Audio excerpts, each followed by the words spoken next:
Duke of Ravensmere tore the marriage contract in half before Clara Whitmore could speak her vows.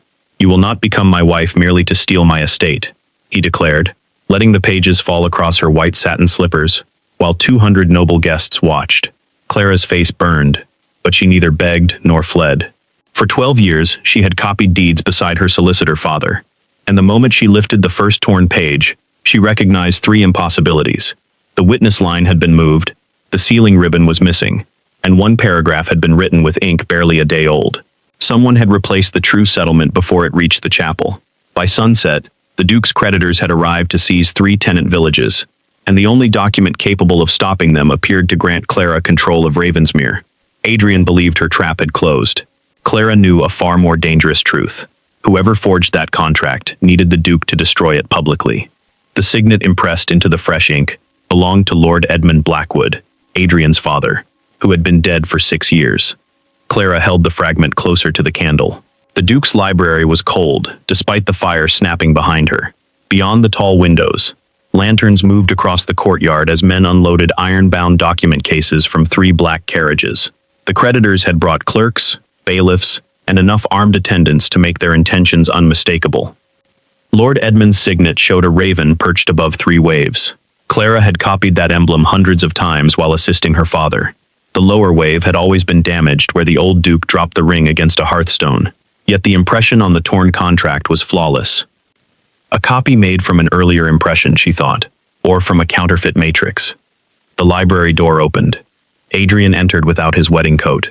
He had removed the silver waistcoat Clara had chosen for him, replacing it with a black one that made him appear less like a bridegroom than a judge. Lord Percival Vale, his cousin and estate steward, followed with a leather folio tucked beneath one arm. Adrian's gaze settled upon the fragments arranged across the desk. "I ordered those pages burned." "You ordered the contract destroyed in the chapel," Clara replied. "You succeeded." His jaw tightened. "Then why are you examining it?" "Because it is not our contract." Percival gave a quiet, incredulous laugh. An extraordinary defense from a woman whose name now controls half the estate. Clara looked at him. Lord Percival was elegant, fair-haired, and always careful to soften an insult with a smile. He had managed Ravensmere's accounts since Adrian returned from the peninsula 3 years earlier. That afternoon, he had also been the first person to tell the guests that Clara's marriage settlement contained a concealed transfer of land. She turned the fragment toward Adrian. "Your father's seal is wrong." Adrian did not approach. "My father signed dozens of deeds before his death. This paragraph was written yesterday." For one brief instant, uncertainty disturbed his expression. Then Percival opened the folio and placed another document on the desk.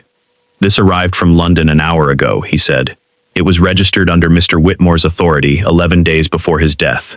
Clara recognized her father's signature at once. She also recognized the tremor in its final stroke. He had signed it during the fever that killed him. The document appointed Clara temporary trustee over the eastern villages if Ravensmere failed to meet its autumn interest payment. The provision would have been reasonable had her marriage taken place, because her dowry was intended to discharge that debt. Without the marriage, the arrangement made little sense, unless someone had already taken her money. "Where is my marriage portion?" she asked. Adrian's expression hardened. "Do not pretend ignorance. I am asking whether the £40,000 transferred from my father's trust remains in the bank." Silence answered her. Percival closed the folio. The money was applied to urgent estate obligations this morning, in anticipation of the marriage. Before vows had been exchanged, before Clara had legally become the Duchess, her father's fortune had been used, yet Ravensmere's creditors had still arrived. Adrian moved toward the desk. Anger remained in his face, but it no longer possessed the clean certainty it had held inside the chapel. "You expect me to believe your father gave you authority over my land without informing you?" "No. I expect you to believe that a solicitor who spent 30 years preventing disputed transfers would never create 2 documents that contradicted each other." A heavy knock struck the library door. The senior creditor entered without waiting for permission. He bowed to Adrian, then turned directly to Clara. "Miss Whitmore, we require your signature before taking possession of Ashcombe, Millbrook, and Lower Wren. I shall sign nothing tonight. You cannot prevent the seizure indefinitely. Perhaps not, but I can require you to produce the original bond, the payment history, and the notice of default." The man's eyes narrowed. "Your authority began at noon." At noon, the exact hour Adrian tore the contract before the assembled witnesses. Clara looked down at the scattered pages. The replacement document had not merely been designed to accuse her. It had been designed to provoke Adrian into destroying it at a particular place, before particular people, at a particular time. And while every eye in Ravensmere watched a wedding collapse, someone had activated another agreement elsewhere. Clara folded the fragment bearing the false signet and slipped it into her sleeve. The humiliation in the chapel had never been the true attack. It had been the signal. The senior creditor waited for Clara's answer, while the lanterns in the courtyard multiplied. She returned the unsigned notice to him. You may inventory the eastern villages, but you will remove nothing before noon tomorrow. As acting trustee, I am entitled to examine the bond from which your authority arises. That delay will cost the estate, Percival warned. Less than surrendering 3 villages on the strength of documents no one has verified, Clara replied. Adrian's gaze moved from her face to the creditor, who reluctantly bowed and withdrew. The moment the door closed, Adrian said, You have purchased 12 hours. Do not mistake that for victory. I have mistaken nothing today, Your Grace. The formal title struck him more sharply than anger might have done. Only that morning she had called him Adrian. Now she gathered the remaining contract fragments, placed them inside an empty portfolio, and asked for the keys to the estate office. Percival stepped between her and the door. Those records are private. My authority over the eastern villages is either valid or it is not. If it is false, I require the records to prove the fraud. If it is genuine, you have no legal right to withhold them. Adrian studied her for several seconds. Give her the keys. Percival obeyed, though his smile had vanished. Clara left the library still wearing her wedding gown, because her trunks had already been carried to the servants' entrance.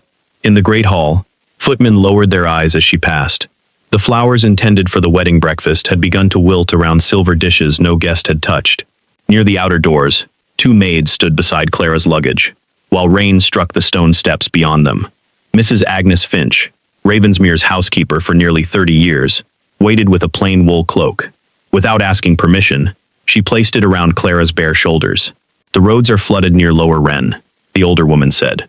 No carriage should attempt them tonight. His Grace ordered Miss Whitmore removed, Percival said from behind them.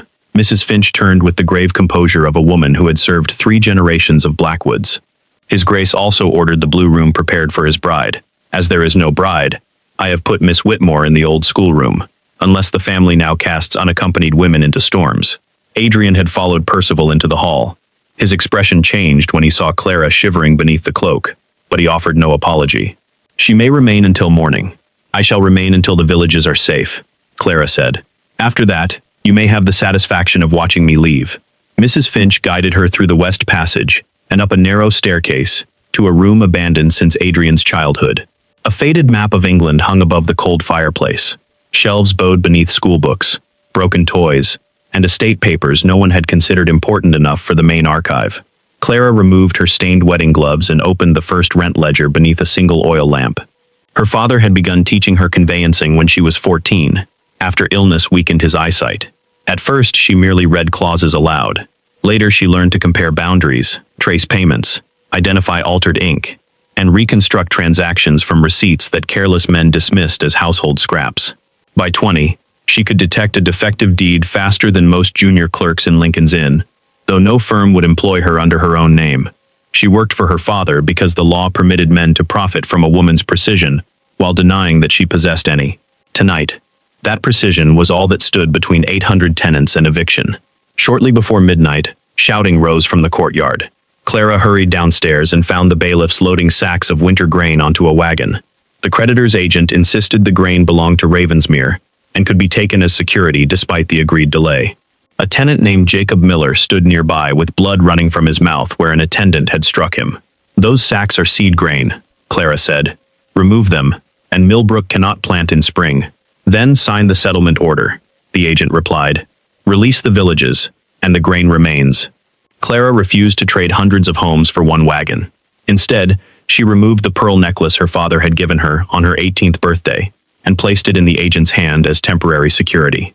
This is worth more than the grain. You will issue a receipt stating that nothing else may be removed before noon. Adrian appeared at the top of the steps in time to see the necklace disappear into the agent's case. You sacrificed your own property for tenants you have never met, he said after the wagon had been unloaded. They were about to lose their future because of a quarrel bearing my name. A quarrel you claim you did not create. I claim nothing without evidence. For the first time that day, Adrian looked at her without contempt. It was not trust, but it was the first crack in his certainty. Back in the schoolroom, Mrs. Finch brought Clara tea and quietly produced a ring of smaller keys. "Your father used this room during his last visit," she said. "He told me you once defended a servant girl accused of stealing from his office. You found the real error in his accounts and made him apologize before everyone. I thought you might do the same here." Clara searched until dawn. The official estate summary claimed that Ashcombe, Millbrook, and Lower Wren had paid almost no rent for 18 months. Yet inside a box of discarded household accounts, she found receipts for repairs, seed purchases, and parish contributions funded directly from those same rents. The villages had paid. Ravensmere had received the money. But somewhere between the local collection books and Percival's central ledger, every payment had disappeared. At the bottom of one receipt was an authorization written in Adrian's hand, dated during a month when official records claimed he had been serving with his regiment in France. Clara carried the receipt to Adrian's study before the household had fully awakened. He was standing beside the window, still dressed in the black waistcoat he had worn the previous evening, and the untouched glass of brandy on his desk suggested that he had not slept.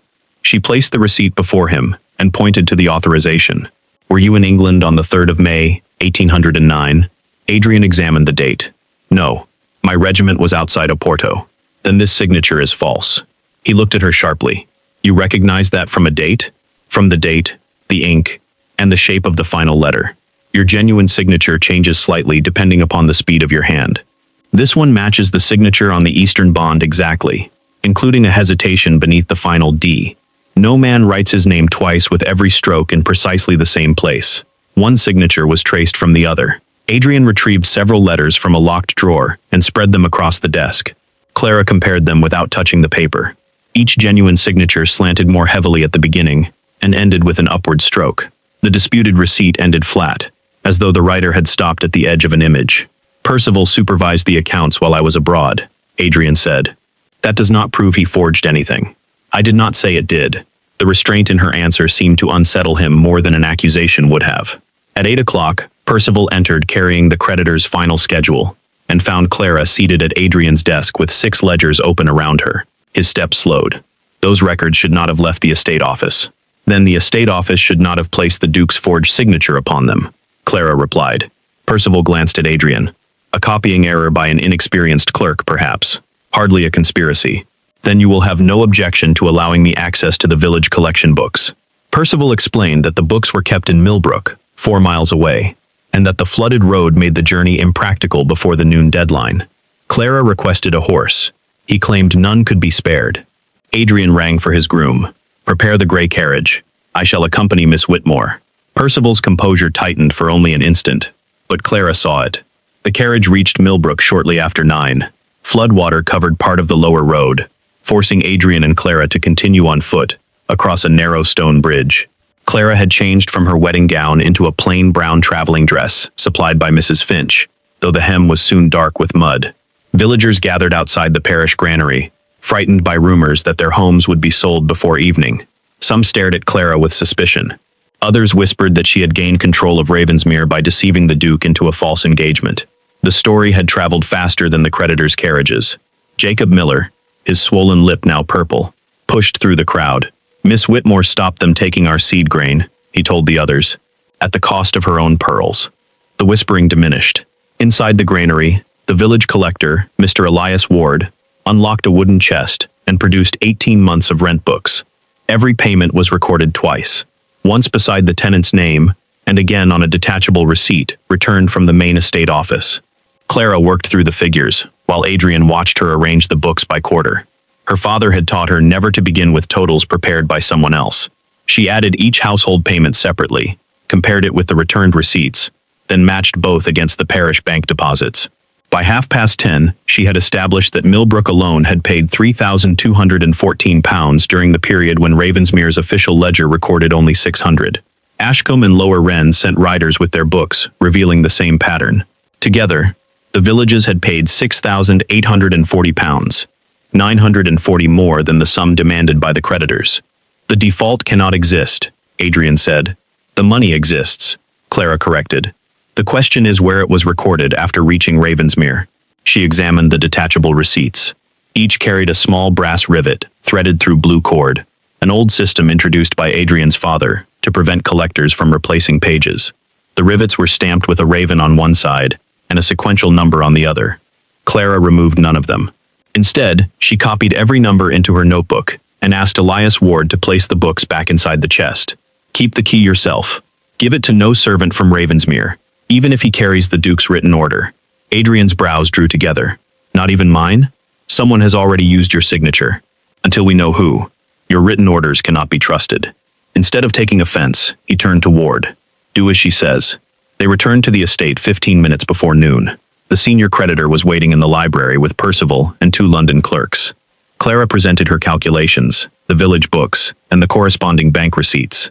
She then invoked the settlement's right of accounting, requiring the creditors to reconcile the missing payments before enforcing seizure. After an hour of argument, the senior creditor conceded. The villages would remain protected for 30 days, while the accounts were examined. 800 tenants kept their homes, and £6,840 officially returned to Ravensmere's balance sheet. Percival congratulated Clara before the witnesses, praising her remarkable feminine intuition, while carefully avoiding any mention of her calculations.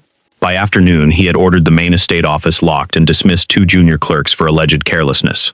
He also informed Adrian that Clara's presence was encouraging the tenants to believe she already owned the land. Clara said nothing until she returned to the old schoolroom and compared the village receipts with the central ledger. Beside every missing payment was a newly written entry classifying the same amount as expenditure on roads, roofs, or drainage. The alterations had been dried with a walnut-handled blotting roller kept on Percival's desk. Its cracked edge left a faint crescent-shaped mark in the ink. Clara found that same crescent beside 43 separate entries, all supposedly written by 6 different clerks over 18 months. The payments had not vanished through negligence. Someone had deliberately entered them twice, once as rent received, and again as money spent, creating debts that Ravensmere did not truly owe. Clara did not remove the altered ledger from the schoolroom. She copied the 43 questionable entries, noting the page, date, stated expense, and precise position of each crescent mark, then locked her notes inside Mrs. Finch's sewing chest. The original book remained where she had found it, because evidence that disappeared into her possession would be easy to dismiss as evidence she had manufactured. At breakfast, Adrian announced that the London creditors had agreed to conduct a formal accounting at Ravensmere. Percival immediately proposed hosting them at dinner, along with the magistrate, neighboring landowners, and several noble guests who had remained in the district after the failed wedding. If rumors are permitted to spread, he said, the tenants may refuse every lawful demand made by this house. We must show that the Duke still governs his estate. Clara understood what he meant. By evening, nearly 60 people assembled in the great dining room where her wedding breakfast should have taken place. The white flowers had been removed, but their sweetness still lingered beneath the heavier smell of roasted meat and candle wax. Clara was seated near the foot of the table, far from Adrian, while Percival occupied the chair at his right. Lady Honoria Blackwood, Adrian's widowed aunt, spoke loudly enough for 3 neighboring tables to hear. It is remarkable how quickly a solicitor's daughter may rise. Yesterday she possessed a dowry. Today she possesses villages. Several guests laughed. Clara continued eating as though the words had not reached her. Percival eventually stood and announced that his internal review had uncovered clerical errors in the Eastern accounts. He described the recovered rent payments, the suspension of seizure, and the protection of 800 tenants without mentioning Clara once. Applause traveled down the table. The senior creditor congratulated him on his vigilance. Clara could have exposed the lie immediately, but doing so would force her to reveal the crescent marks before she had secured the blotting roller, or determined who had used it. She allowed Percival to accept the praise. Adrian did not. How did you discover the duplicated payments? He asked. Percival's smile remained smooth. By comparing the central ledger with the village accounts. Which village account did you examine first? Millbrook, naturally. The Millbrook books did not arrive here until Miss Whitmore brought them at noon. Silence settled over the room. Percival lifted his wine. Then I should say that Miss Whitmore's assistance accelerated a review I had already begun. Adrian turned toward Clara. How much was restored to the balance sheet? £6,840. How many altered entries did you identify afterward? Percival's glass stopped halfway to his mouth. Clara met Adrian's gaze. He had noticed that she continued working after the public success, and his question warned her that he suspected more than she had told him. 43 entries require examination, she said carefully, but I have not yet determined who made them. Lady Honoria frowned. Surely such matters should be left to men trained in finance. Miss Whitmore was trained in conveyancing and estate law for 12 years, Adrian replied. She accomplished in one morning what my appointed officers failed to accomplish in 18 months. It was not an apology for the chapel, but it was the first public acknowledgement he had given her. Clara felt every face turn toward her. Admiration would have been easier to bear than the unexpected steadiness in Adrian's voice. After dinner, the magistrate requested the names of the clerks responsible for the altered entries. Percival produced 2 dismissal notices. One belonged to Mr. Simon Avery, an elderly copyist with failing eyesight. The other belonged to Samuel Finch, Mrs. Finch's 19-year-old nephew, who had worked in the estate office for only 7 months. Both men were waiting under guard in the servants' hall. The alterations extend across 18 months, Clara said. Samuel could not have made the earliest entries. He may have altered older pages after gaining access, Percival replied. The magistrate ordered the young clerk searched. A servant found 20 guineas sewn inside the lining of Samuel's coat. Samuel went pale. I have never seen that money. Percival requested his immediate arrest. Clara examined the coins without touching them. All bore the same mint year and almost no wear, an unlikely collection for money supposedly stolen gradually from village rents. Samuel looked toward Mrs. Finch, who stood rigid beside the door. Clara understood that if she spoke of the schoolroom keys, Percival might accuse the housekeeper of helping her steal confidential records. Instead, she stepped between Samuel and the magistrate. The clerk was working under my direction this afternoon. It was not entirely true. Samuel had carried 2 sealed boxes at Mrs. Finch's request, but had not examined their contents. If money entered his coat during that period, responsibility for his movements belongs to me. Adrian's eyes narrowed. Clara. It was the first time he had used her Christian name since the chapel. She did not look at him. I request that Samuel remain in the house overnight, rather than be taken to the county jail. I will provide a personal guarantee for his appearance. With what property? Lady Honoria asked coldly. Your pearls already belong to a creditor. Clara removed her mother's sapphire ring, the last valuable object she still possessed, and placed it on the magistrate's table. The magistrate accepted the guarantee. Samuel was confined to a servant's chamber, rather than taken away in chains, but Clara saw satisfaction in Percival's face. She had protected an innocent man at the cost of her final security, and tied her own reputation to his guilt or innocence. Adrian followed her into the corridor. You knew those coins were planted. I know they do not resemble money stolen over 18 months, and yet you risked everything you have left. Samuel would not survive a month in the county jail, merely because the truth requires more time. Adrian looked at the empty place on her hand where the sapphire had been. I believed you came here to take Ravensmere. You still have not asked what I intended to give it. He had no answer. For a moment, the anger between them gave way to something quieter and more dangerous. The recognition of what their marriage might have been before suspicion destroyed it. Clara turned away first. When she reached the schoolroom, the door stood open. Mrs. Finch's sewing chest had been forced. Clara's copied notes were gone, and the walnut-handled blotting roller had disappeared from Percival's office. On her pillow lay a folded message written in block letters. Leave Ravensmere before the magistrate searches your trunks. Clara did not touch the warning note with her bare fingers. She lifted it by one corner, folded it inside a clean sheet of paper, and went directly to Adrian's study. She had reached the lower corridor, when the magistrate emerged from the drawing room, accompanied by 2 constables, Percival and Lady Honoria. Miss Whitmore, he said, an accusation has been made concerning the theft of estate documents. I must search your rooms and luggage. Clara held out the warning. Someone entered the schoolroom before I returned. This was left on my pillow. The magistrate read it and frowned. Percival leaned close enough to inspect the block letters. Convenient. A threat discovered by the only person who can benefit from it. Adrian appeared behind the magistrate. His eyes went first to Clara, then to the forced lock on Mrs. Finch's sewing chest visible through the open doorway. Who had access to her luggage? He asked. Mrs. Finch answered from the staircase. The trunks remained beside the servants' entrance for nearly an hour after the chapel. I ordered 2 footmen to bring them upstairs, but I cannot say who approached them before that. Percival reminded the magistrate that Clara's cases had been locked, and the keys have remained in Miss Whitmore's possession. A locked trunk proves only that it was locked when found, Clara said, not who placed something inside it. The magistrate ordered her to surrender the keys. Clara did so because refusal would appear worse than compliance.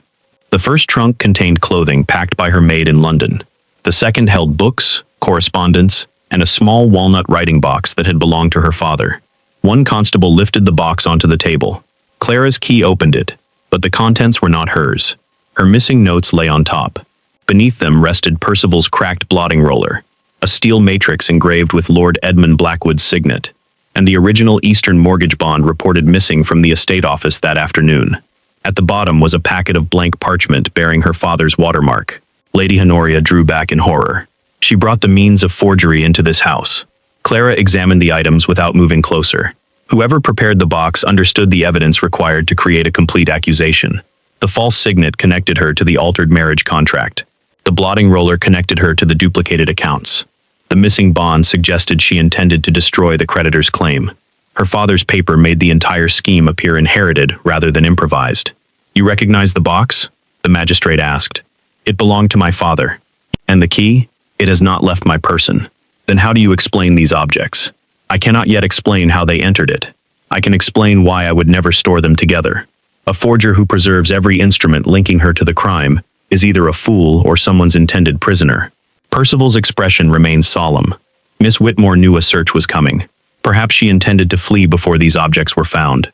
He pointed to the warning as though it proved preparation rather than danger. The magistrate questioned Samuel Finch, expecting him to confirm Clara's movements. The frightened young clerk looked at his aunt, then at the constables waiting to take him to jail. "Miss Whitmore asked me to carry 2 sealed boxes from the estate office," he said. "Did she tell you what they contained?" "No, sir." "Did she instruct you to say nothing?" Samuel hesitated. Percival spoke quietly. "Remember that cooperation may influence how the court regards the coins found in your coat." Samuel's face collapsed. "She said no one was to know what she was examining." His answer was true but incomplete, and Percival allowed the incompleteness to condemn her. Mrs. Finch tried to intervene, but Clara stopped her. If the housekeeper admitted giving her unauthorized keys, both aunt and nephew could be charged. The magistrate declared Clara suspected of theft, forgery, and fraudulent interference with mortgaged property. He could not take her before the county court until morning, but he placed her under guard in the schoolroom and seized her papers. Adrian remained silent until the others withdrew. Then he closed the door and faced her across the scattered contents of her trunk. "Tell me the truth about your father." Clara felt the question like a second public rejection. "Which truth would satisfy you? That he spent his final weeks conspiring to steal your estate? That he taught me forgery between lessons and equity? The false agreement bears his watermark. The trusteeship bears his signature. These objects were inside his box.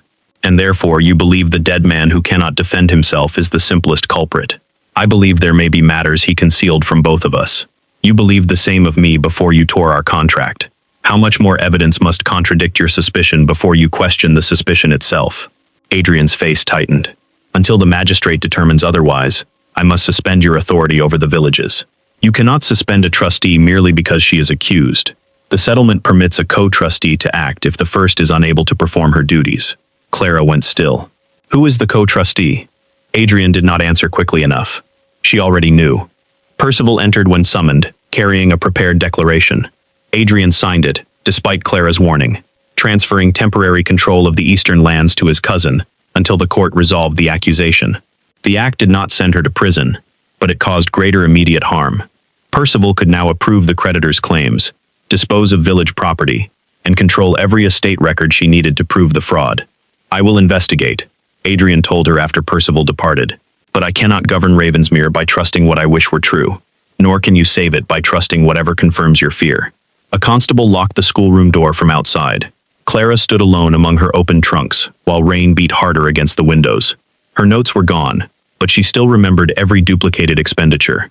One entry returned to her with sudden force. £1,200 supposedly paid 6 months earlier to rebuild the Lower Wren embankment. During their journey, Jacob Miller had mentioned that the retaining wall remained cracked, and that villagers repaired it themselves with timber and clay. If that money had been stolen like the rents, no proper reinforcement had ever been completed. Clara crossed to the window. Beyond the dark lawns, the river was already spilling over its lower bank. The forged contract, the missing rents, and her arrest were not separate crimes. They had concealed the disappearance of every pound intended to protect the eastern villages from flood. Lower Wren stood below an unrepaired embankment, and before dawn, the rising river would test a wall that existed only on paper. When as Clara struck the schoolroom door, until the constable opened it far enough to tell her to be silent. "The Lower Wren embankment was never rebuilt," she said.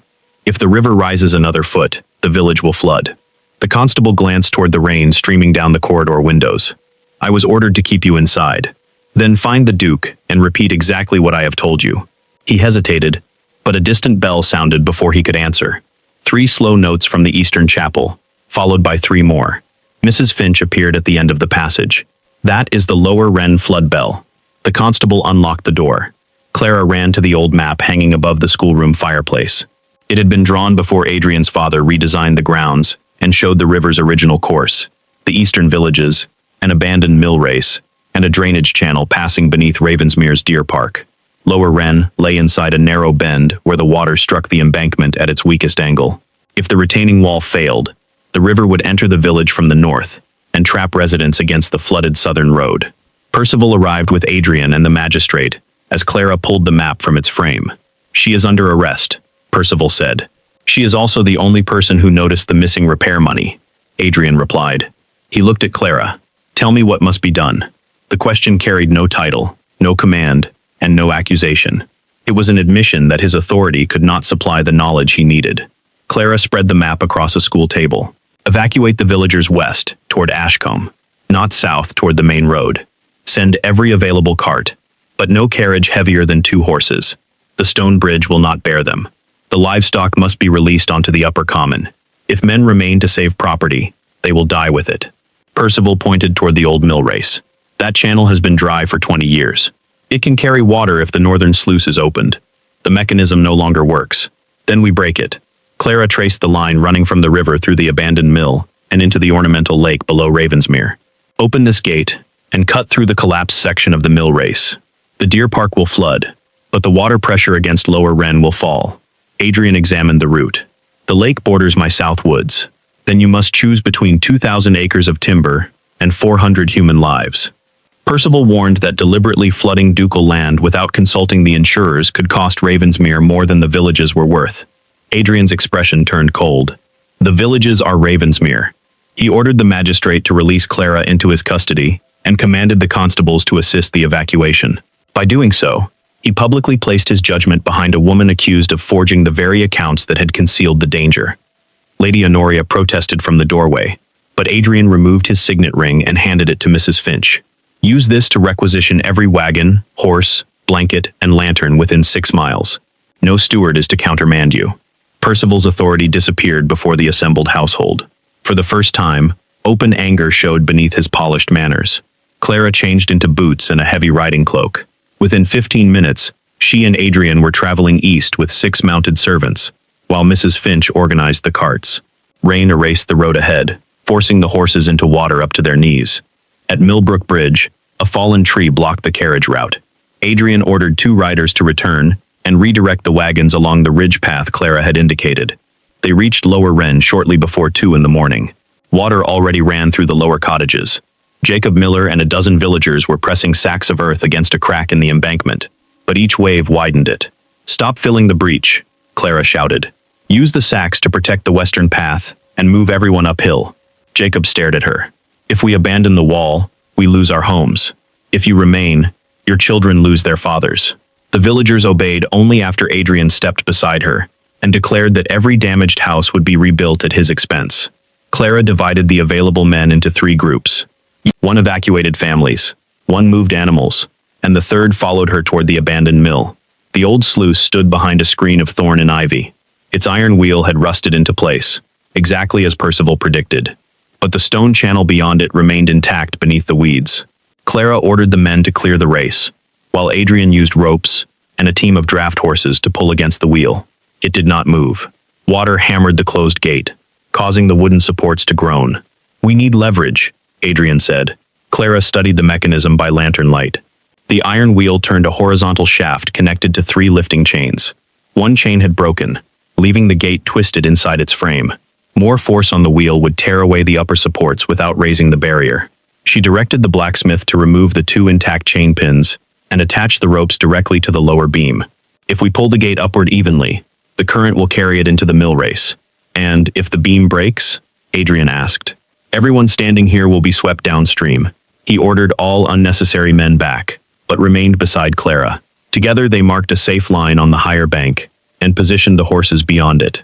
Before the ropes could be tightened, a rider arrived from Lower Wren, shouting that the embankment had opened another 6 inches. They had less than half an hour. Clara sent Jacob to ring the chapel bell continuously, until every villager reached the ridge. Another rider reported that Percival had ordered several creditor wagons toward the eastern granary, intending to remove the stored grain before the flood destroyed it. Adrian drew his pistol and gave the man a written command, authorizing the arrest of anyone obstructing evacuation or taking village property. "You are accusing your own steward before witnesses," the magistrate warned. "No," Adrian said, looking at Clara. "I am finally preventing suspicion from becoming an excuse for cowardice." The draft horses strained. One rope snapped, slicing across Adrian's shoulder and throwing him into the mud. Clara helped him rise, saw blood spreading beneath his torn coat, and ordered another rope secured before he could claim the injury was nothing. The wall of the mill trembled as pressure built behind the gate. From across the fields came a deep cracking sound louder than thunder. The lower Wren embankment had begun to split. Clara raised her lantern, gave the signal, and 20 horses pulled against the ancient beam while the river surged toward the village. The ancient beam rose less than an inch before the horses lost their footing. Clara lowered her lantern and shouted for the drivers to stop. The gate had shifted, but the broken chain still held its right side beneath the stone frame. Water sprayed through the opening with enough force to knock a man down. Adrian pressed one hand against his bleeding shoulder and ordered the blacksmith to bring a hammer. "No," Clara said. "If he enters the channel, the next movement will crush him." She studied the lifting chains, the angle of the gate, and the direction of the current. The old map showed a maintenance passage behind the mill wall. If it still existed, they could reach the broken chain from above. Jacob found the passage beneath a rotted trapdoor. Clara descended first, ignoring Adrian's command to wait. The chamber below smelled of rust and river mud. Water poured through cracks around the gate and climbed rapidly over her boots. Adrian followed, despite his wounded shoulder. Together they found the broken chain wrapped around an iron guidepost. Clara used a pry bar to free it while Adrian held the lantern. When the current surged, he caught her around the waist before she fell against the turning shaft. For one breath they remained pressed together in the darkness, his injured arm trembling and her hands gripping his coat. "If you die saving my land," he said, "I shall have added cowardice to every other wrong I committed yesterday, then remain alive long enough to repair them." She pulled away and wedged the bar beneath the chain. Adrian used his uninjured arm to force it upward. The rusted link broke free. They climbed from the chamber and ordered the horses forward again. This time, the gate lifted evenly. The river exploded into the old mill race, tearing away weeds, branches, and 20 years of silt. Water rushed through the deer park and spread toward Ravensmere's ornamental lake. Minutes later, the pressure against Lower Wren began to fall. The embankment partially collapsed, flooding 6 cottages and the parish orchard. But the deeper current turned away before it reached the crowded western path. By dawn, every villager had reached higher ground. No lives were lost. Adrian's south wood stood beneath 3 feet of muddy water, and the ornamental bridge built by his grandfather disappeared entirely. But Lower Wren remained standing. Clara helped treat the injured inside the parish chapel, while Mrs. Finch distributed blankets and food from the estate wagons. Adrian sat on a wooden bench as Clara cleaned the cut across his shoulder. "The wound requires stitching," she said. "I have survived worse. Your habit of surviving injuries does not make them harmless." He watched her thread the needle. "You sound like your father." Clara's hands paused. "He taught me that damage ignored becomes damage inherited." Adrian did not flinch when the needle entered his skin. "My father taught me the opposite. He concealed every debt until another person was forced to pay it. He married my mother for her fortune, spent it, then accused her of betrayal when she tried to protect what remained for her children. I watched solicitors turn their marriage into a battlefield of signatures and seals. When I saw the clause giving you authority over Ravensmere, I saw him repeating himself through me. And you made me answer for what he did. Yes, the word came without excuse. I humiliated you, because fear was easier than asking whether I had misunderstood. Saving the village does not absolve me." Clara tied the final stitch. "No, it does not. But will you allow me to help prove who used that fear?" She met his eyes. The man before her was no longer demanding trust as a privilege of rank. He was asking to earn a limited portion of it through work. "You may help," she said. "You may not command the investigation, conceal evidence, or decide which truth Ravensmere can afford." Agreed. Outside the chapel, the magistrate had detained 3 creditor agents who attempted to remove grain during the evacuation. Their wagons were inventoried before witnesses. Beneath a false floor in the 3rd wagon, Samuel Finch discovered a narrow tin dispatch box containing dozens of rent packets bound with blue cord. The brass rivets matched the numbers Clara had copied from the Millbrook, Ashcombe, and Lower Wren books. The packets proved that the rent money reached the main estate office before disappearing from the central ledger. More importantly, each packet carried a receiving mark, made by the same damaged seal, a raven above 3 waves, with the lower wave unbroken. It was the false version of Lord Edmund's signet, used on the marriage contract. Whoever forged the settlement also received the stolen rents, Clara said. The magistrate opened the final compartment of the box, and found correspondence between the creditors and a London firm called Vallon and Rowe. The letters described a private sale of the eastern villages after foreclosure, followed by resale to a canal company at nearly 5 times the price. One letter promised that PV would deliver an uncontested trustee's signature before the end of the week. Percival's initials were damning, but not conclusive. No letter contained his full name, and the handwriting belonged to a clerk. Adrian wanted to arrest him immediately. Clara refused. If we accuse him before authenticating these letters, he will claim the agents forged them to protect themselves. We need the office copy of the sale agreement, the bank route for the missing rents, and a witness who saw the instructions given. Samuel mentioned Simon Avery, the elderly clerk Percival had dismissed. Avery lived in a cottage beyond Ashcombe and had copied outgoing correspondence for years. Adrian sent Jacob Miller and the magistrate's clerk to bring him discreetly to Ravensmere. Clara took custody of the tin box, only after the magistrate sealed it with red wax, recorded every item, and signed a receipt in duplicate. One copy remained with him. The other went inside Adrian's locked dispatch case. They returned to Ravensmere shortly before noon, exhausted, soaked, and carrying the first evidence that connected the false marriage contract, the missing rents, the manufactured debt, and the attempted seizure of the villages. Percival was not in the great house. He had left word that he had gone to London to defend the estate's credit. Clara and Adrian carried the sealed tin box into the old schoolroom, where Samuel identified 6 letters he had seen Percival dictate. As he pointed to the final page, the door opened behind them. Simon Avery stood there under guard, his face gray with fear. Percival entered beside him, dry, perfectly dressed, and holding the magistrate's duplicate receipt. "You have been very industrious," he said. "Unfortunately, Mr. Avery has just confessed that Miss Whitmore paid him to create every document inside that box." Simon Avery would not meet Clara's eyes. Percival placed a signed confession on the schoolroom table and explained that the elderly clerk had admitted creating the altered ledgers, false correspondence, and rent packets under Clara's direction. According to the confession, Clara approached him shortly after her father's death, promised him £500, and instructed him to make Ravensmere appear insolvent so she could gain authority through the marriage settlement. £500? Clara asked. Simon's hands trembled. "Yes, miss." "Paid when?" "3 weeks ago." "Where did we meet?" Percival answered before Simon could. "At his cottage outside Ashcombe."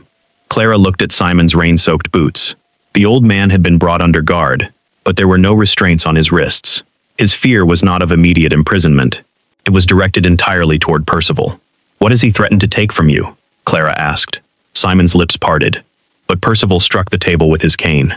"You will not intimidate a witness inside the Duke's house." The magistrate entered behind him, with the senior creditor and 2 county officers. Percival had already delivered Simon's confession, and requested that the sealed tin box be opened under official supervision. The wax remained intact, and the inventory matched the magistrate's receipt. Yet Simon identified every letter as his own work. He claimed the brass rivets had been removed from discarded rent packets and attached to false ones. He even described the cracked blotting roller found in Clara's trunk. Each answer fit the evidence because someone had taught him exactly what to say. The magistrate asked whether Adrian still intended to support Clara. "I intend to support a complete inquiry," Adrian replied. "Then you must permit us to take Miss Whitmore into custody. The witness's confession corroborates the objects found among her possessions." Adrian stepped between Clara and the officers. "She saved 400 people last night, while the man accusing her attempted to remove their grain."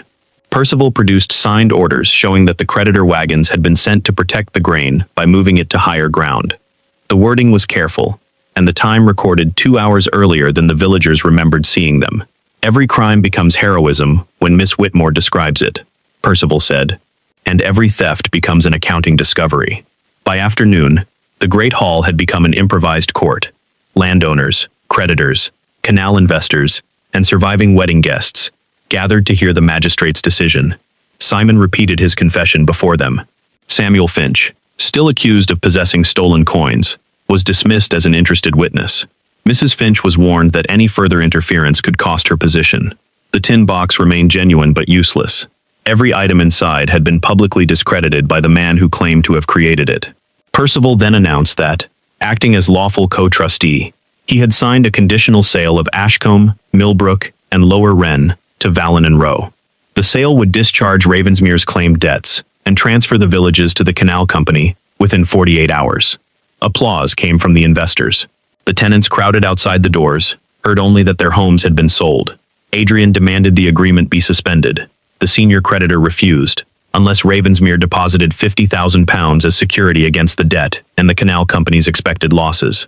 The estate no longer possessed such a sum. Adrian walked to the magistrate's table and removed a packet of personal deeds from inside his coat. My London residence, the Blackwood Racing Stable, and the unentailed lands at Hartley are worth more than £50,000. Place them in trust until the inquiry is complete. Lady Honoria rose in shock. Hartley provided nearly a third of Adrian's private income, and the London house had belonged to his mother. If Clara were convicted and the sale upheld, he would lose all of it. You would risk your inheritance for a woman accused of stealing yours? She asked. Adrian faced the same audience before whom he had destroyed Clara's reputation. I accused Miss Whitmore publicly before examining the document in my hands. I suspended her authority after evidence was placed in luggage left unattended by my household. Both decisions helped the person who profited from this fraud. If the cost of correcting my cowardice is mine to pay, then I shall pay it. The security halted the transfer for 7 days, but it could not free Clara. The magistrate ordered her taken to the county jail until the formal hearing. Adrian offered additional property for her release, but the charge of forged deeds was too serious for private bail. Percival appeared to have won. He controlled the estate records. The creditors supported him. Simon had destroyed the credibility of the strongest evidence, and Clara would face the court from inside a prison cell. As the officers prepared the carriage, Percival approached her beneath the great staircase. You could have left when you were warned, and allowed you to sell families with the soil beneath them? The villages will become valuable when Parliament approves the canal. Their tenants were never more than an obstacle. It was the nearest he had come to admitting motive, but no witness stood close enough to hear. My father discovered your scheme, Clara said. Percival's expression changed. Your father discovered numbers. He lacked the courage to understand what they meant. So you forced him to sign the trusteeship while he was dying. I merely gave him a way to protect his daughter. He walked away before she could draw more from him. Inside the prison carriage, Clara sat opposite the magistrate's clerk and watched rainwater run along the window glass. Despair pressed against her, sharpened by the knowledge that Adrian had risked his property after his mistrust had already placed her in chains. Then she remembered the first torn page in the chapel. No wax seal, no sealing ribbon, fresh ink, and a perfect impression copied from Lord Edmund's undamaged signet. Percival's entire case depended upon two opposing claims. To convict Clara, he argued that the marriage settlement was a forgery she created. To justify his own authority as co-trustee, he argued that the trusteeship clause inside that same settlement was legally valid. He could not maintain both positions before a court examining the original deed. Yet no original had been produced. Adrian had destroyed only an unsealed ceremonial copy. The authentic, or deliberately forged, sealed settlement still existed somewhere, because without it, Percival possessed no lawful power to sell the villages. Clara finally understood why he had needed the chapel humiliation. He wanted witnesses to believe the controlling document had been destroyed, allowing him to cite whichever version served him, without producing the sealed original. She leaned toward the magistrate's clerk. Tell Lord Percival, I will withdraw every challenge to the Eastern sale. The clerk stared at her. You intend to surrender? Tell him I will sign the transfer publicly at the county hearing, but only after he establishes his authority by presenting the original sealed settlement. Percival's arrogance would never allow him to reject a victory offered before the entire county. To secure the villages, he would have to produce the one document he had hidden from every examination, and swear that it was genuine before witnesses capable of testing it. The magistrate's clerk delivered Clara's offer that evening. Percival accepted before midnight, but Clara attached conditions he could not refuse without weakening his claim. The original settlement must be deposited with the court before the hearing. The village collection books must be brought under guard. Simon Avery must remain separated from every Ravensmere servant, and the Eastern sale agreement must be read aloud before she signed it. Adrian secured Jacob Miller, Elias Ward, Mrs. Finch, and Samuel in separate lodgings near the county courthouse, so no single threat could silence them all. He also sent 2 Bow Street officers to protect Simon's widowed daughter, after discovering that Percival had purchased the mortgage on her cottage 6 weeks earlier. 3 days later, the county hall was filled beyond capacity. Tenants crowded the public gallery beside noble guests who had witnessed the ruined wedding. Canal investors occupied the front benches. The senior creditor sat behind Percival, while Adrian stood alone at the opposite table with his wounded shoulder bound beneath a formal black coat. Clara entered under guard, wearing the same plain brown dress, in which she had examined the village books. Percival had expected chains to make her appear defeated. Instead, the silence that followed her through the hall belonged to people waiting to hear the woman who had saved Lower Wren speak. The magistrate placed the sealed marriage settlement on the central table. Its green ribbon and 3 wax seals appeared intact. Percival opened the proceedings by accusing Clara of constructing the fraud with her father. He claimed she forged rent packets, corrupted Simon Avery, placed false expenditures into the ledgers, and then used the resulting debt to activate a trusteeship she had secretly designed. Her supposed rescue of the villages, he concluded, was not courage but performance. She created the danger so that Ravensmere would believe only she could save it. Clara was asked whether she still intended to withdraw her challenge and sign the sale. "I will sign," she replied, "if Lord Percival first swears that the sealed settlement before us is genuine, unaltered, and the sole source of his authority as co-trustee." Percival placed his hand upon the Bible and swore to all 3 statements. "And you maintain that I forged the financial evidence to obtain control of the estate?" "Yes." "Then let us determine when that control began." Clara asked the magistrate to read the trusteeship clause.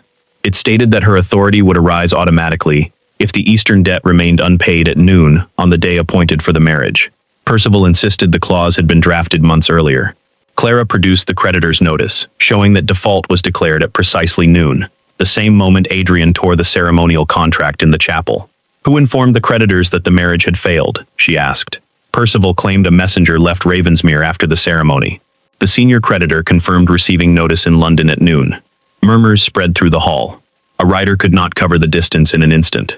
"The notice was prepared and delivered before the contract was destroyed," Clara said. "The public humiliation did not cause the creditors to act. It was time to conceal that they were already acting." Percival replied that Clara herself could have warned them in advance. "From the chapel, while standing before 200 witnesses?" she asked. "Or from my room, where Mrs. Finch remained with me until the procession began."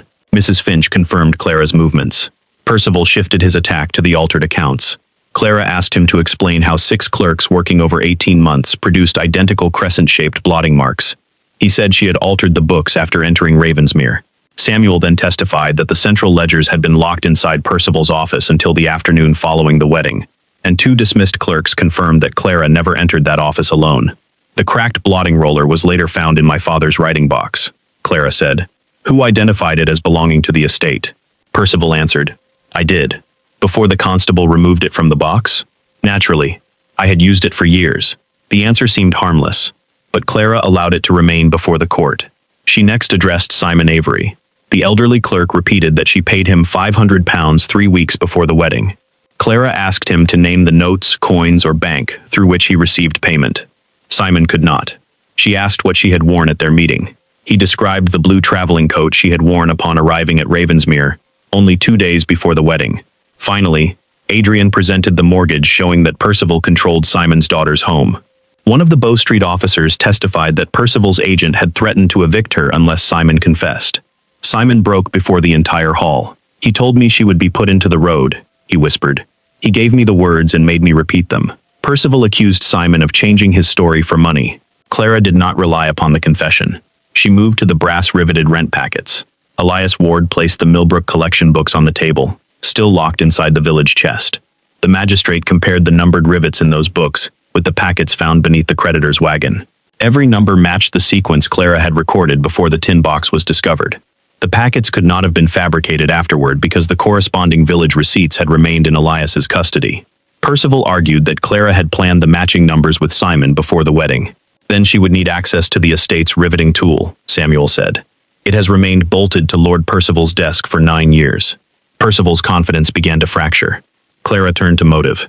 She produced the Vallon and Rowe sale agreement promising enormous profit once Parliament approved the canal. Bank records obtained under the magistrate's order showed that portions of the missing rent had paid the firm's surveying fees.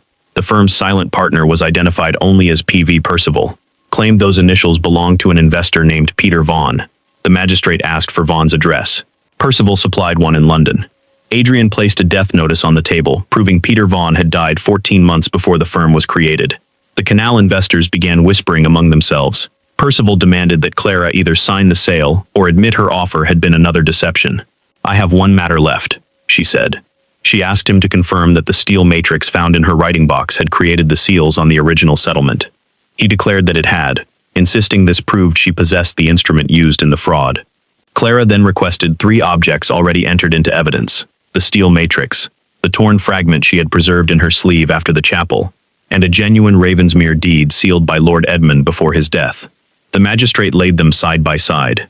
The false matrix showed a perfect raven above 3 perfect waves.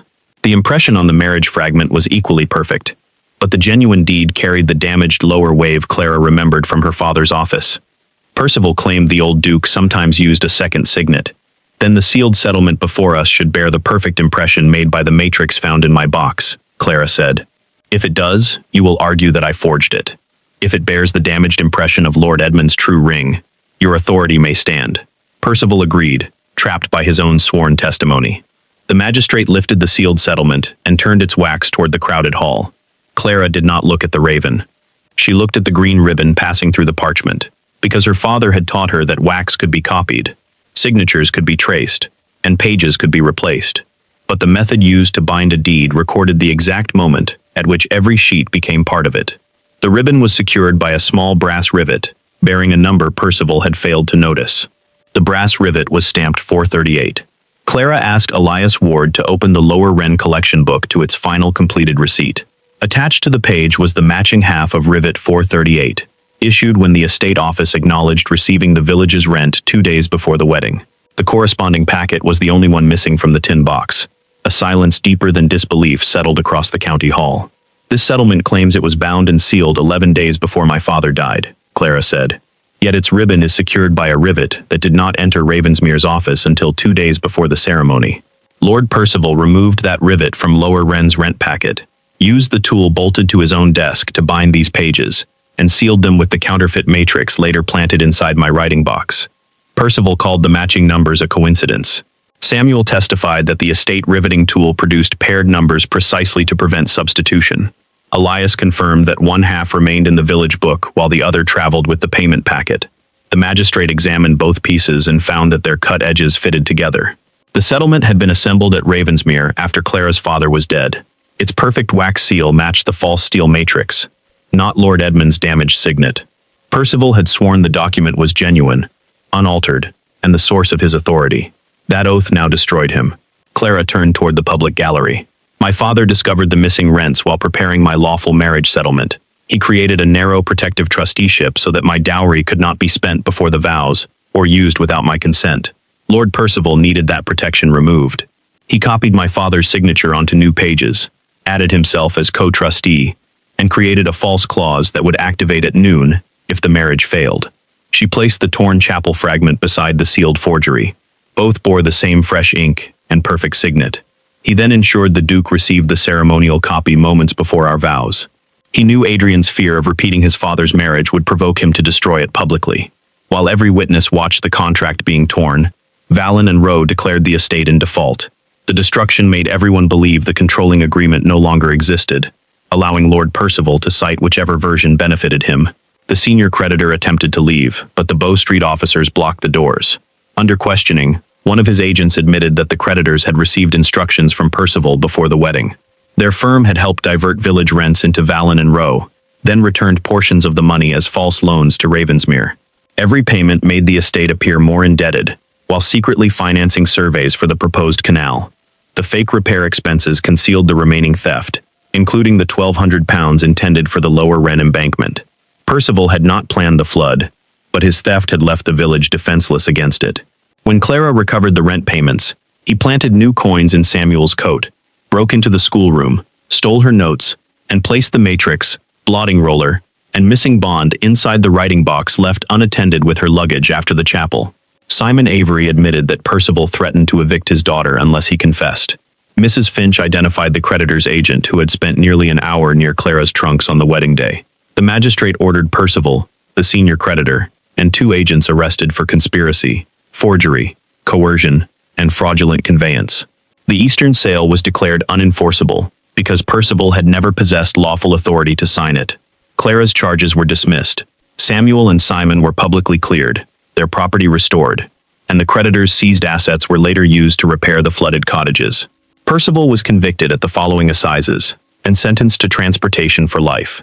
Vallon and Rowe collapsed when its canal investors withdrew, and the corrupt creditor lost both his license and fortune. Yet Ravensmere did not simply return to Adrian. Because Clara's £40,000 marriage portion had been taken before the ceremony and applied to estate obligations without her consent, the court recognized her as Ravensmere's principal lawful creditor. She possessed the right to claim the eastern villages and their rents until the debt was repaid. The estate had, in a very real sense, begun belonging to the woman Adrian accused of trying to steal it. Before the same nobles who witnessed the chapel humiliation, Adrian asked to address the court. I tore the contract without allowing Miss Whitmore to answer.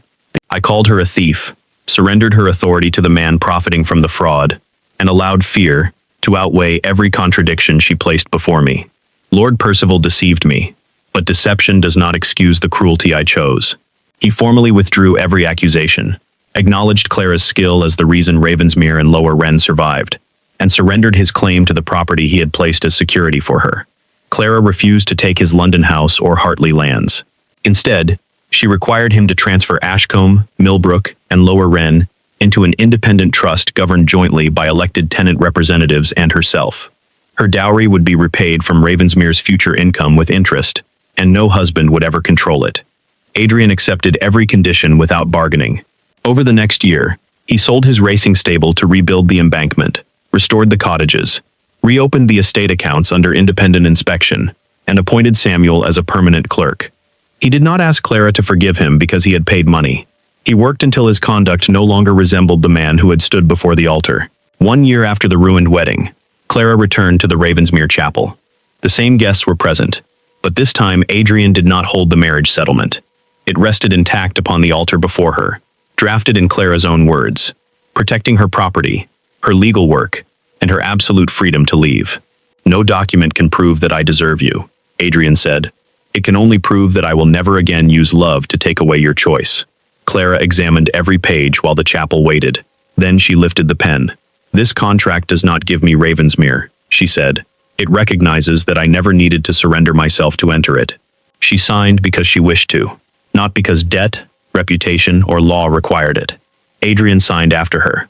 Where torn pages had once fallen around her feet, the completed settlement remained whole beneath her hand, and the Duke, who had silenced her before the altar, waited until Clara chose to speak the vows first.